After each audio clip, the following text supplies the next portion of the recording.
If you click this video, you probably don't want to make the same mistake that Ali made.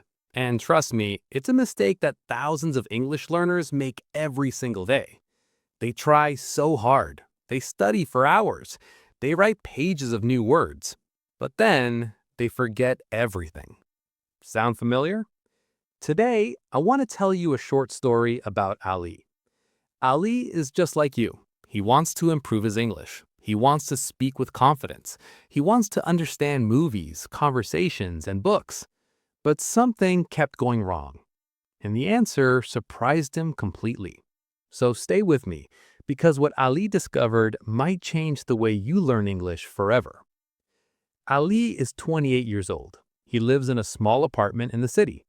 Every morning, he takes the train to work. He drinks his coffee and watches the city pass by the window. He has one big dream. He wants to speak English fluently. Not just understand a little, really speak, clearly, confidently. He sees English everywhere, in movies, in music, in job opportunities. He thinks to himself, if I can speak English well, everything in my life gets better. So Ali decides to start learning seriously. He buys a new notebook. He downloads 3 vocabulary apps. He finds a big word list online. He's excited. He's ready. But there is one problem. Ali is about to make a very common mistake. On his first day of serious study, Ali opens his laptop. He finds a vocabulary list, a very long list. He counts the words, 50 words. Ali thinks, the faster I learn, the faster I improve. Let me learn all 50 words today. So he starts. He reads the first word. He writes it. He reads the next. He writes it too. He does this for 2 hours. His hand hurts. His eyes are tired. But he finishes the list. He closes his notebook and thinks, good job, Ali. Today was a great day. He goes to sleep feeling proud. But the next morning, something strange happens. Ali opens his notebook. He looks at the list. He remembers almost nothing. The words look familiar, but he cannot remember what they mean. He cannot use them in a sentence. It's like he never studied at all. He tries again. He reads through the list one more time. By the afternoon, gone again. Ali feels confused, then frustrated, then tired. He asks himself, what am I doing wrong? Why can't my brain keep these words? Let me ask you something. Have you ever done the same thing? Have you ever tried to learn 20, 30, maybe 50 words in one day, and then forgot them all by the next morning? If yes, don't worry. You're not alone, and there's a reason this happens. Let's pause the story for just a moment. Imagine your brain is like a glass of water. If you pour a little water, it stays inside, clean, clear. But if you pour too much water all at once, it overflows. The water spills everywhere. Nothing stays inside. Your memory works the same way. When you try to learn too many new words at once, your brain gets overloaded. It cannot hold everything, so it lets go of most of it. This is not a personal failure. This is just how human memory works. Scientists call it cognitive overload. But you don't need to remember that phrase. Just remember this. Less is more. Small amounts of learning repeated over time always beat large amounts learned all at once. Now, let's go back to Ali. Ali is sitting at his kitchen table. His notebook is open. His coffee is getting cold. He stares at the words on the page. Words he has read 10 times already. Words he still cannot remember. He puts down his pen. He thinks, maybe I am not smart enough to learn English. This is a dark moment for Ali. But then he remembers something. A few weeks ago, his coworker Mina mentioned something. She said she was learning English too, but she said she only studies a few minutes every day. Ali thought she was being lazy, but now he's not so sure. He picks up his phone and sends her a message. Mina, how do you actually study vocabulary? I keep forgetting everything. A few minutes later, she replies, I only learn 5 words a day, every single day. That's it. Ali reads the message twice. 5 words? He laughs a little. 5 words is nothing, he thinks. But then he remembers his notebook, his 50 words, his empty memory. He puts his phone down and thinks for a long time.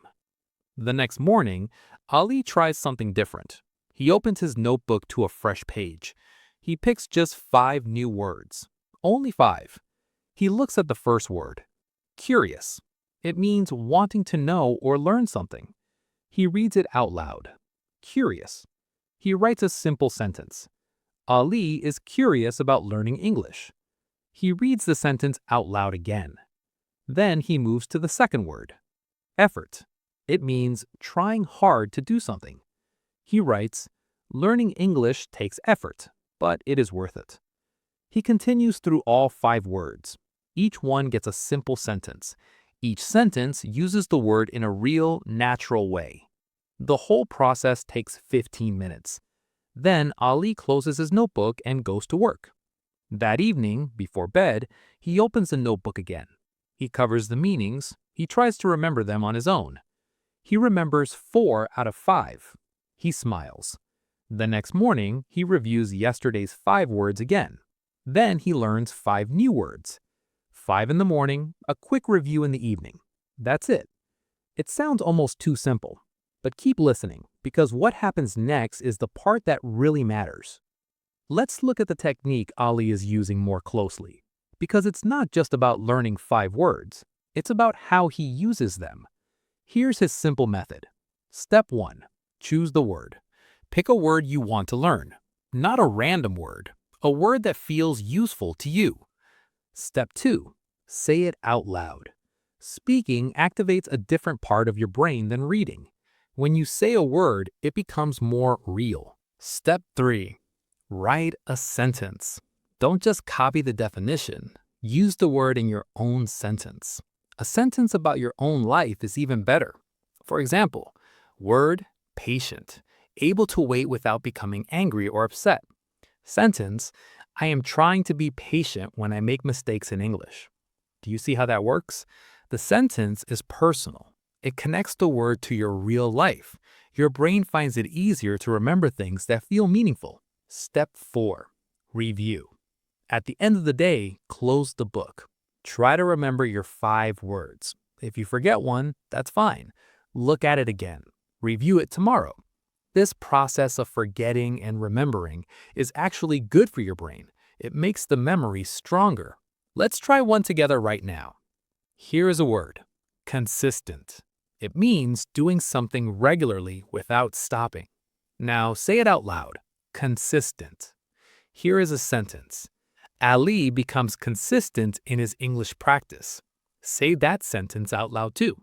Good. Tomorrow, when you wake up, try to remember that word, consistent. If you remember it, it is already becoming part of your vocabulary. 3 weeks pass. Ali has learned 105 new words. Not in one day, not in 1 week. 105 words, 5 per day, every day for 3 weeks. But something bigger is happening. He is not just memorizing words, he is using them.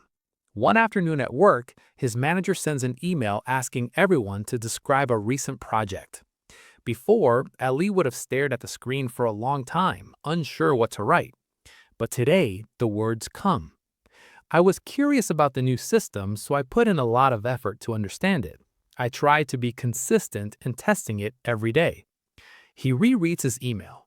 He used 3 of his recent vocabulary words without even trying. He sits back in his chair. Something feels different. Something feels lighter. A few days later, he watches an English movie without subtitles. He understands more than he expected. Not everything, but more than before. He hears a word and he knows it. He learned it last week.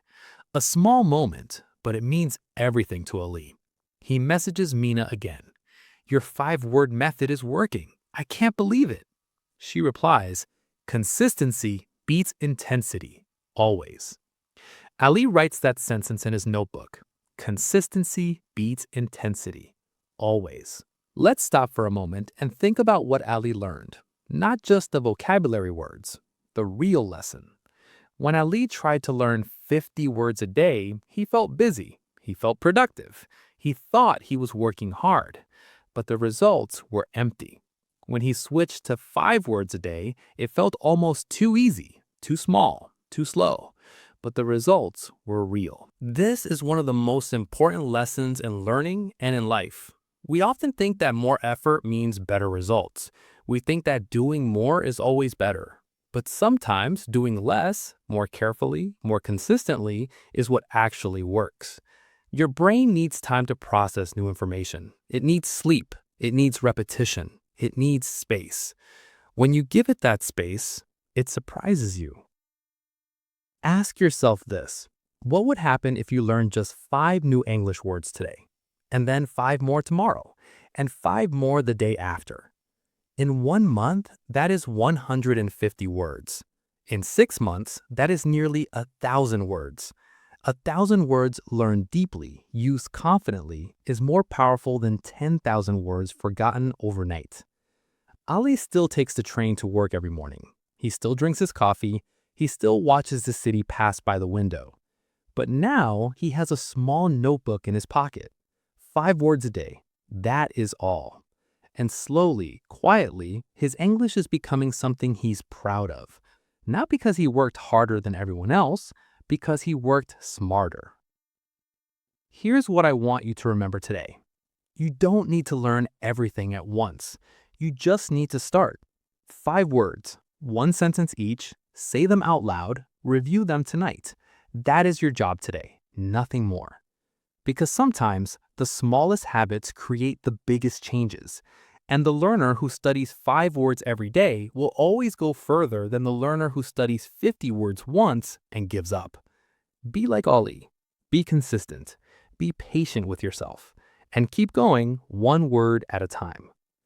Thank you for listening. See you in the